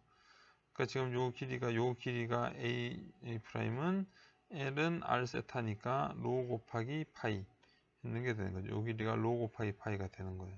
그래서 L분의 로 파이가 되고 단위는 이 전단 평률 각도니까 라디안 값이 되는 거예요. 이렇게 보면 이 감마 값은 보면 L은 고정 값이죠. 그죠? 파이는 회전 각도인 거고 로가 반지름인 거죠. 그러니까 감마는 이 식은 로에 대해서 비례한다. 요 축의 축선으로부터 거리, 반경 위치에 비례를 하게 되는 거죠. 그래서 여기에서는 전단 변형률이 없어요. 0이 되는 거예요. 그래서 이 위치로 올라갈수록 전단 변형률이 훨씬 더 커지는 거죠. 그래서 표면에서 가장 크겠네요. 그래서 감마의 최대값은 로가 C일 때가 될 거예요. 그래서 감마의 최대값은 L분의 C 파이. 대신 여기서는 단면 내에서의 얘는 동일하죠. 그죠? 단면 내에서의 이거는 동일한 거예요. 왜냐하면 우리가 단면 내에서는 직선으로만 변한다고 했으니까 이게 직선으로만 유지된다고 했죠. 그러면 이 각이 어느 위치에서도 다 동일한 거죠. 지금 단면 내에 동일한 거예요.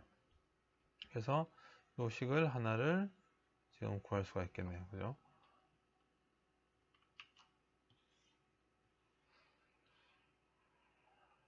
자, 그래서 여기 있는 아까 요 두 식에서 요 식하고 요 식을 두 개를 나눠버려요. 이렇게 요 두 식을 나눠버리면 이렇게 나누는 거니까 감마의 감마 맥스고 이쪽은 L분의 로파이고 L분의 C파이가 되면 여기서 이제 감마 맥스분의 감마는 C분의 로가 되고, 그러면 결국 감마라고 하는 건 뭐냐면 최대값 기준으로 이 선형 로가 지금 변하는 거죠. 로가 지금 변수가 되는 거예요.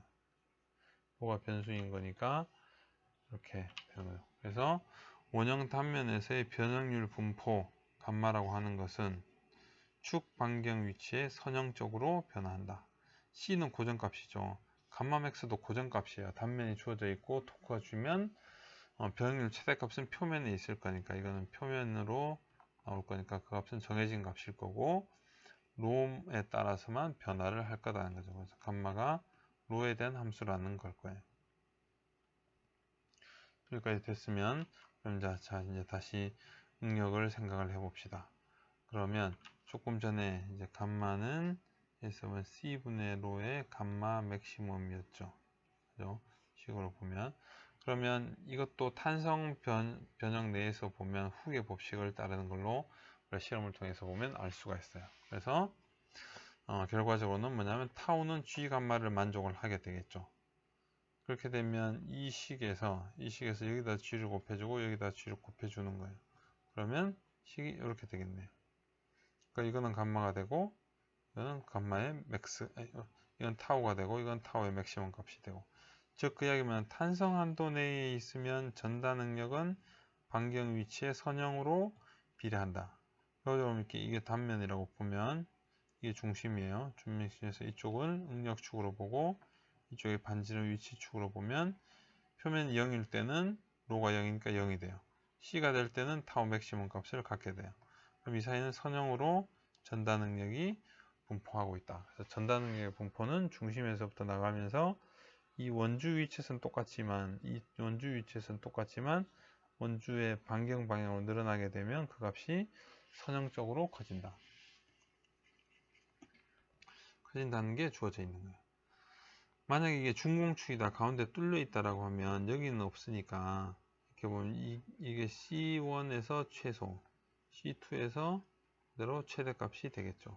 이런 모양으로 지금 형태를 보면 중공이 되면 이렇게 알 수가 있을 거고, 그래서 이 미니멈 값은 이 값은 뭐냐면 이거 비례인 거죠. 이 식에서 보면 이거 대 이거는 이거 대 이건 거니까, 그러니까 타우 보면 C2일 때 맥시멈이 되면 C1일 때 미니멈 이렇게 되니까 C5 맥시멈은 C2분의 C1 곱하기 타우 맥스 이렇게 쓸 수가 있겠죠. 이건 이제 중공이고 이거는 중실일 때를 비교를 한 거예요. 근데 지금 이 식이 이제 우리가 알게 된 거예요. 그 전에 처음에 보면 우리의 문제가 뭐였냐고 하면 여기에서 이걸 찾았는데 응력의 분포를 몰라서 이걸 못 푸는 거죠. 근데 지금 여기에 내려왔더니 뭘 알 수 있냐 하면, 자, 이 식을 구한 거죠. 전다 능력의 분포를 알아낸 거죠. 그래서 이 앞선 평식 여기에서 이 전다 능력의 분포를 넣었기 때문에 이제 식을 구할 수가 있다는 거예요. 자, 그래서 여기에서 이 식에서 타우가 이제 뭐냐면 C분의 로 타우 맥시멈이 된 거죠. 그래서 집어넣은 거예요. 이렇게 되고, 그러면 뭐냐면 C하고 타우 맥시멈은 정해진 값이에요. 상수예요. 이 면적에 따라서 이거 중에서 타우 맥시멈 값은 여기에 있고 값도 정해진 거예요. 이 위치에 따라서 여기서 봐서의 이 전체 타우 맥스 값이나 여기서 봐서 전체 타우 맥스 값은 일정한 거죠. 그래서 얘는 상수예요. 상수. 그럼 C도 보면 이 값이 C로 정해져 있는 거죠. 그래서 이거 두 개는 적분식 밖으로 나올 수가 있는 거예요. 그래서 이렇게 나오고 남은 거는 로 제곱 dA t. 그랬을 때 로 제곱 dA를 우리가 J라고 씁시다. 요거를 J라고 씁시다. 그러면 타우 맥시멈 t는 C분의 J의 타우 맥스가 되고, 타워 맥시멈 값은 J분의 TC라고 쓸 수가 있겠죠. 이때 J는 단면의 극관성 모멘트가 되는 거고, 이 식이 이제 우리한테 굉장히 중요한 식이 되어버린 거예요. 이거 뭐냐면, 자, 비트림 축에서 토크가 주어졌어요. 그러면 이때 주어져 있는 타우의 최대값은 얼마인가요? 이거죠. 지난 시간에 우리가 했던 하중 P가 주어져 있어요. 그러면 시그마 맥시멈은 얼마예요? 이거는 우리가 시그마 평균값으로 쓴다라고 했죠. 그죠? 근데 지금 또 이제 보면 종방향 회전이 들어왔을 때 응력은 어떻게 결정할 수 있는지가 여기에서 이 식에서 나온 거예요. 그래서 이제 다시 맥시멈은 구한 거고, 타워 맥스는 이제 J분의 TC가 된 거고, 그러면 여기서 이제 타우는 이제 아까 위에 식에서 보면 식 10.6 식에서 보면 이 식에서 보면 타워가 C분의 로의 타워 맥스에다가 이 값이 지금 J분의 TC가 들어갔으니까 C가 없어지고 J분의 로 T가 되는 거죠. 그래서 뭐냐면 이렇게 되고, 요거는 지금 반경 방향 위치가 되는 변수가 되는 거죠. 반경 방향 위치의 R에 대해서. 자, 그리고 여기서 J라고 하는 부분이 이제 극관성 모멘트가 되는데, 극관성 모멘트는 우리 책의 7.4절에 극관성 모멘트라고 있어요. 293페이지에. 그리고 원형 단면에 대해서는 문제 7.2번 295페이지에 원형 단면에 J 값을 구할 수가 있어요. J 원형 단면 J 값은 2분의 파이 C의 4제곱. 이거 평생 외우고 있어야 됩니다. 평생 외우고 있어야 돼요. 그래서 조금 전에 원래 식으로 보면 이렇게 될 수 있죠. 그죠? 인테그랄 로 제곱 dA. 그러니까 이거는 극관성 모멘트는 회전하는 물체, 회전체에 대해서 그 부분이 이제 중심에서부터 얼마만큼 로 제곱이니까 이 반경이죠. 이게 x고 이게 y이긴 한데 이 부분이 로가 되니까 중심에서부터 얼마만큼 많이 떨어져 있느냐를 보는 거예요. 그게 극관성 모멘트의 의미예요. 그렇게 보면 이거 이제 수치적으로 계산만 해보면 원형 단면이니까 원형에서 이제 이걸 적분을 해야 된다는 거죠. 단면적에 대해서. 그러면 이렇게 지금 단면을 잡을 수가 있을 거고, 이렇게 보면 이게 R이니까 이 부분이 여기 이제 로, 그럼 이제 D로. 로 방향, 반지름 방향 축에서 델타량. 근데 요 사이의 각을 세타라고 두면 D 세타라고 두면 요 길이가 뭐냐 하면 로 곱하기 D 세타. 그죠? 길이 원주 호의 길이 L은 R 세타니까 로 세타가 되고, 그러면 이렇게 생긴 사각형이 될 거예요. 그래서 이게 D로고 이게 이제 로 D 세타니까 델타 A는 이거를 만드는 거죠. 이거 두 개 곱한 거겠죠. D로 곱하기 로 D 세타. 그러니까 J는 델타 A가 D로와 D 세타가 되니까 중적분이 되는 거죠. 그죠? 이렇게 하나가 있지만 실제로는 두 개의 적분이 만들어지는 거죠. 경계도에서. 그러면 요 식 그대로 들어왔으니까 로 제곱 있고 여기에 로가 있으니까 로의 세제곱 D로 D 세타. 근데 로는 어디서부터 적분하냐면 0부터 C까지 적분하면 되겠죠. 0부터 C까지 적분.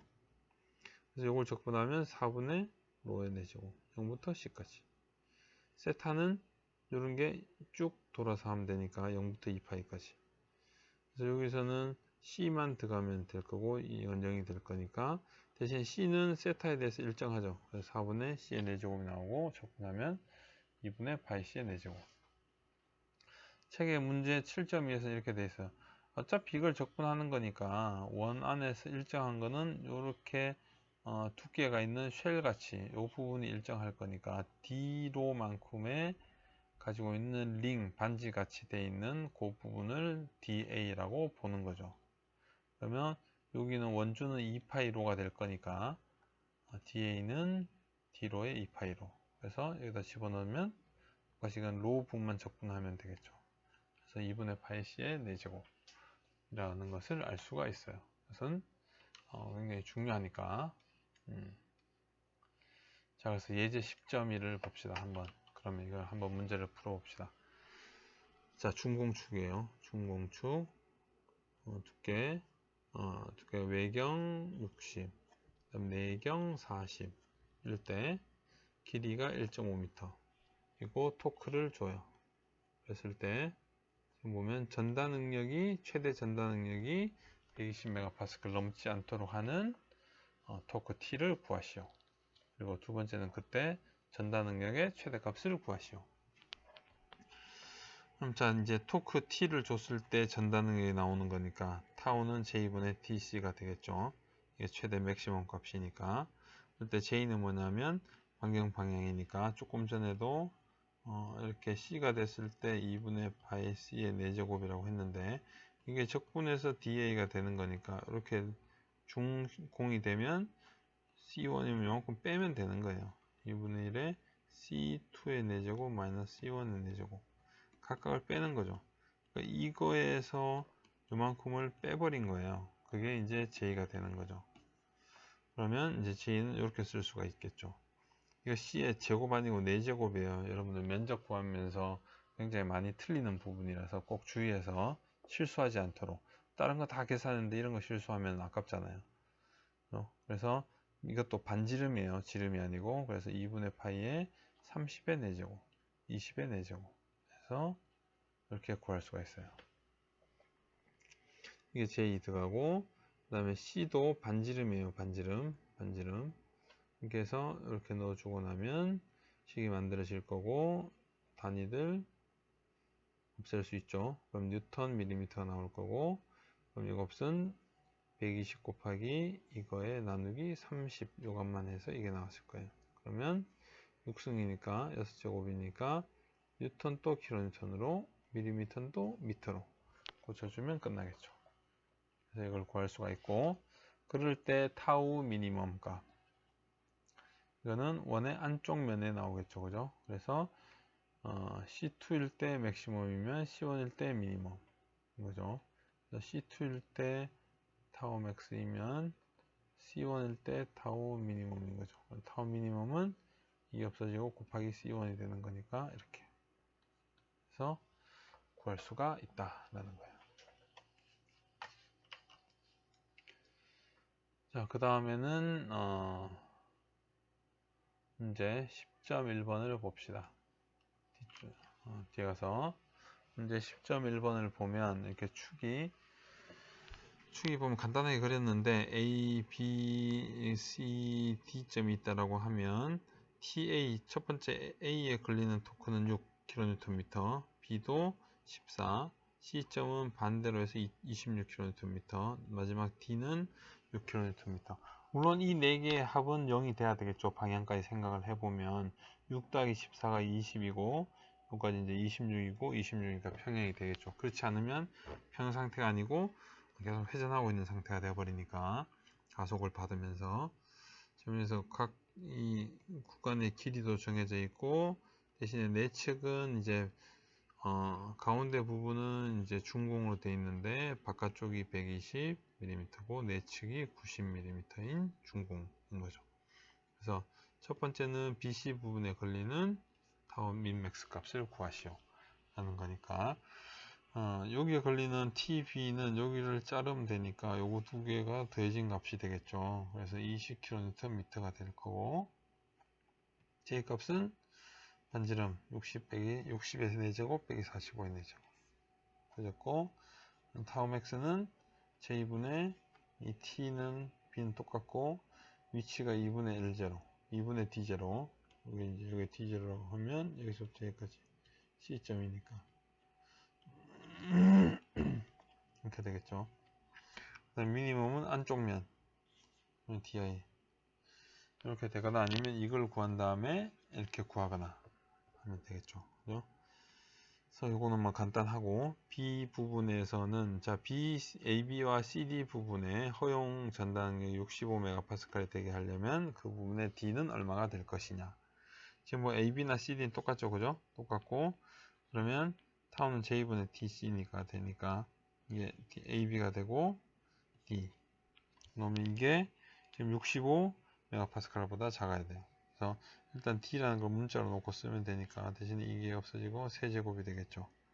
그래서 2분의 D는 3승근 루트에 이렇게 쓸 수가 있고 이렇게 해서 풀면 D를 구할 수가 있어요. 그래서 지금 여기까지는 식 자체가 타우는 j2분의 dc라는 식을 가지고 전부 다 유도를 한 형태가 되겠죠.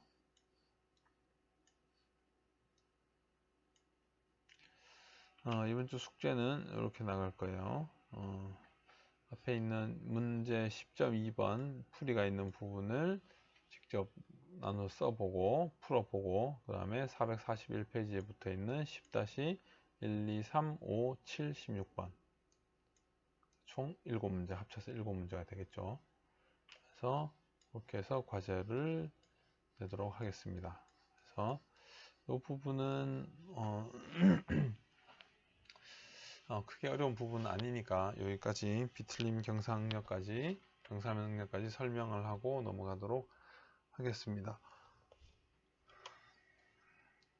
그동안 경사면 응력 쪽은 인장에서도 했었어요. 축하중 쪽에서. 축하중에서도 이렇게 잡아당길 때 이쪽 경사면에서 실제로 우리가 연성재료 같은 경우를 잡아당겨 봤더니 파괴가 이렇게 경사면으로 45도 방향으로 일어난다는 것을 본 거예요. 그렇기 때문에 이제 수직 하중을 받고 있을 때, 즉 수직 응력을 받고 있을 때 이 경사면, 기울어진 면에서는 이 수직 응력 말고도 전단 응력도 같이 나타난다 라는 것을 알게 되었던 거죠. 그래서 그 식을 유도를 하고 계산을 했었어요. 그래서 인장에서는 연성 재료는 이렇게 45도 방향으로 파괴가 일어나는데 그때 전단 응력이 최대가 되고 그 전단 응력이 수직 응력의 이제 0.5, 2분의 1이 된다는 것을 알 수 있었죠. 그죠? 그리고 취성 재료 같은 경우에, 분필 같은 취성 재료 같은 경우에는 인장으로 잡아당기면 이 단면이 일자로 깨진다라는 것을 알았죠. 그죠? 금속에서는 이제 주철 같은 경우에 그냥 녹여서 부은 철 같은 경우에 나타나고 이 90도 방면은 뭐냐 하면은 이렇게 돼 있는 방향 0도죠. 우리가 봤을 때는 0도일 때 뭐냐 하면 전단 응력이 아니고 수직 응력이 가장 최대가 될 때, 수직 응력이 최대가 될 방향으로 파괴. 이쪽은 연성 재료는 전단 응력이 최대가 되는 방향으로 파괴라는 것을 알고 있었죠. 그러면 자, 비틀림일 때 어떻게 되냐는 거죠. 비틀림일 때는 이렇게 된 연성 재료를 이렇게 비틀면 이쪽 방향으로 0도일 때가 전단 응력이 가장 커요. 그러니까 전단 응력이 가장 큰 데서 파괴가 일어나니까 이렇게 일직선으로 위에서부터 이렇게 파괴가 일어날 거예요. 잡아당길 때 말고 비틀면 일자로 파괴가 일어난다는 거예요. 분필 같은 경우에는 취성재료 같은 경우는 수직 응력에서 파괴가 일어나니까 취성재료 같은 경우 이렇게 비틀면 이게 전단 응력인 거고 수직 응력은 이때는 없죠. 그죠? 그럼 수직 응력이 최대가 되는 각도가 있겠죠. 거기에서 파괴가 일어나게 될 거예요. 그래서 똑같이 이런 그림을 놓고 생각을 한다고 하면 지금 이것을 우리가 계산을 해볼 수가 있겠죠. 자, 이렇게 기둥 모양에서 이렇게 전단 응력이 걸려 있다고 합시다. 그러면 우리가 이 표면 쪽에서 보면 당연히 A라고 하는 표면에서는 이렇게 전단 응력이 걸린다는 것을 알 수 있죠. 그죠? 이게 지금 가장 기본인 거고, 우리가 각도가 돌았다는 것은 이제 B점으로 이렇게 눕혀서 각도 있게 본다라는 건데, 이렇게 됐을 때 이제 전단 응력과 수직 응력들이 어떻게 나타날 거냐라는 것을 궁금하다는 거죠. 그래서 이제 A면에서 보면 여기에서 그러면 이걸 45도만 보자는 거예요. 그럼 이렇게 잘라서 보면 되니까 이 부분만 가지고 와서 평형 상태를 만들어 보는 거죠. 이때 뭐냐면 이제 평형 상태 이거를 우리가 보면 자유도를 만든 거죠. 자유물체도를 만든 거죠. 그죠? 자, 그럼 이렇게 잘 나왔다고 생각을 합시다. 그러면 요 두 방향이 있으니까 이렇게 될 거고 여기 있는 단면적을 A0라고 합시다. 그러면 옆 측면에서 하중은 타우맥스 A0. 이쪽에서도 지금 45도 모양이니까 똑같으니까 타우맥스 A0. 그럼 이 두 힘은 이렇게 돼서 이쪽으로 나가는 힘이 되겠네요. 그럼 나머지 이쪽 면으로 생각을 해보면 이 두 힘이 크기가 같으니까 이 방향만 존재할 거고 그럼 V 값은 0이 되고 수직 방향 힘만 존재할 거예요. 수직 방향 힘의 크기는 이 값에 코사인 값, 이 값의 코사인 값. 여기서부터 여기까지 길이니까 이거 두 개를 더한 게 이게 되겠죠. 그러니까 이쪽 방향의 f는 2배인데 타우 맥스의 a0의 코사인 45도 2배. 그러면 타우 맥스 a0의 루트 2가 되고, 이 값이 뭐냐면 그래서 보면 타우 맥스의 a0의 루트 2가 되겠죠. 그리고 이제 이쪽 부분의 단면적을 보면 45도니까 a0 나누기 루트 2 a0 나누기 루트 2가 돼서 여기서 나누기 아니고 a0의 루트 2가 되겠죠. 이게 훨씬 더 크니까 이걸 지금 a0라고 놨으니까 a0 루트 2가 되고, 그러면 이쪽 방향 이 힘에 의한 응력은 수직 응력이 되고 f 나누기 a 45니까 이거를 나눠주면 타우 맥스 값이 나오겠네요. 그게 뭐냐면 이렇게 돼 있던 비틀림을 이렇게 주고 있을 때 단면을 이렇게 자르면 이쪽 부분, 이 부분의 이 단면은 이 단면을 의미하는 거죠. 타우 맥스의 45도 방향에 타우 맥스가 일어난다는 거고, 이쪽 부분에 대해서는 여기에서 이렇게 자르면 돼요. 단면은. 그래서 이렇게 자르면 되는 거죠. 이렇게 자르면 이거 두 개의 합은 이쪽, 타우는 이쪽. 마이너스 걸릴 거고 크기는 이렇게 될 거예요. 그래서 지금 순수하게 전단 응력이 작용을 하고 있으면, 비틀림의 전단 응력이 작용을 하고 있으면 45도 방향으로 지금 수직 응력이 가장 크게 나타나고 그 크기는 타우 맥스와 같다. 결과적으로는 취성일 때, 취성 재료일 때 타우밖에 없지만 45도 방향으로 수직 응력이 최대가 만들어진다. 그래서 이 방향으로 최대가 만들어지고, 인장이고 압축이니까 취성 재료는 압축 문제가 별로 없는데 인장이 문제라고 했죠. 그러니까 이 방향으로 가장 크게 잡아당기니까 이렇게 파괴가 될 거예요. 그래서 이런 형태의 파괴가 일어날 거라고. 그래서 이 책에 있듯이 분필을 이렇게 돌려서 비틀면 45도 방향으로 그 파괴가 진행이 된다라는 것을 알 수가 있죠. 자, 이번 주는 여기까지 하기로 하고, 과제는 이렇게 되니까 참고를 했으면 좋겠습니다.